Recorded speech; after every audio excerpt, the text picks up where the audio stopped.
My friends, today we honor a giant among men. Today we honor the Reverend Martin Luther King Jr.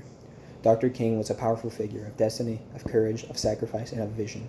Few people in the long history of this nation can rival his accomplishment, his reason, or his selfless dedication to the cause of peace and social justice. Today we honor a wise teacher, an inspiring leader, and a true visionary. But to truly honor Dr. King, we must do more than say words of praise. We must learn his lessons and put his views into practice so that we may truly be free at last.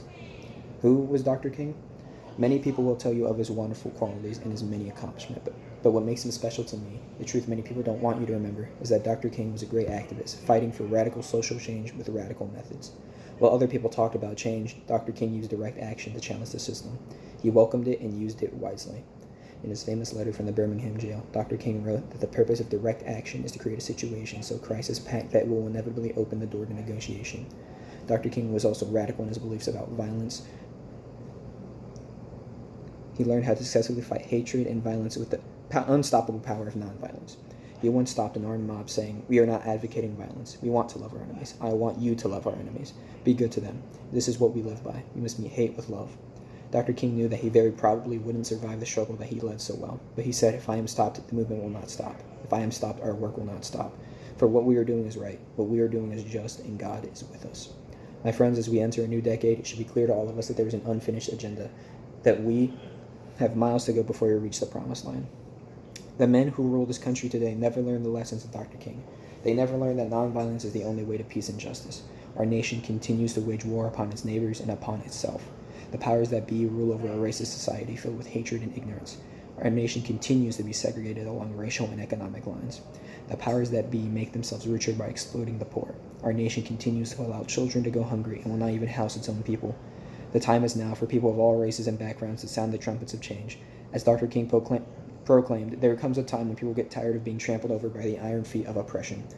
My friends, the time for action is upon us. The enemies of justice want you to think of Dr. King as only a civil rights leader, but he had a much broader agent. He was a tireless crusader for the rights of the poor, for an end to the war in Vietnam long before it was popular to take that stand, and for the rights of workers everywhere. Many people find it convenient to forget that Martin was murdered while supporting a desperate strike on that tragic day in Memphis, Tennessee. He died while fighting for the rights of sanitation workers. Dr. King's dedication to the rights of the workers who are so often exploited by the forces of greed has profoundly touched my life and guided my struggle. During my first fast in 1968, Dr. King reminded me that our struggle was his struggle too. He sent me a telegram which said, "Our separate struggles are really one, a struggle for freedom, for dignity, and for humanity."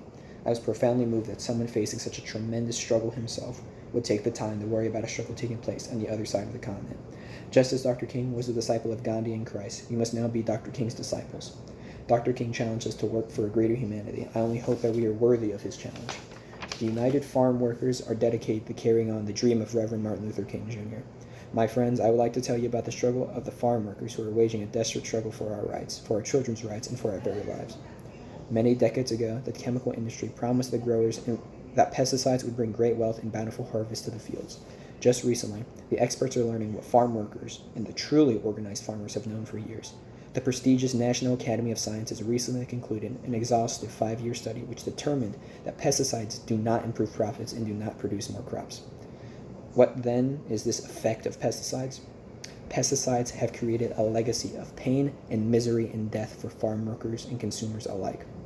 The crop which poses the greatest danger and the focus of our struggle is the table grape crop. These pesticides soak the fields, drift with the wind, pollute the water, and are eaten by unwitting consumers. These poisons are designed to kill and pose a very real threat to consumers and farm workers alike. The fields are sprayed with pesticides like Captan, Pyrethrine, Phosgene, and methobromide. These poisons cause cancer, DNA mutation, and horrible birth defects. The Central Valley of California is one of the wealthiest agricultural regions in the world. In its midst are clusters of children dying from cancer. The children live in communities surrounded by the grape fields that employ their parents. The children come into contact with the poisons when they play outside, when they drink the water, and when they hug their parents returning from the fields. And the children are dying.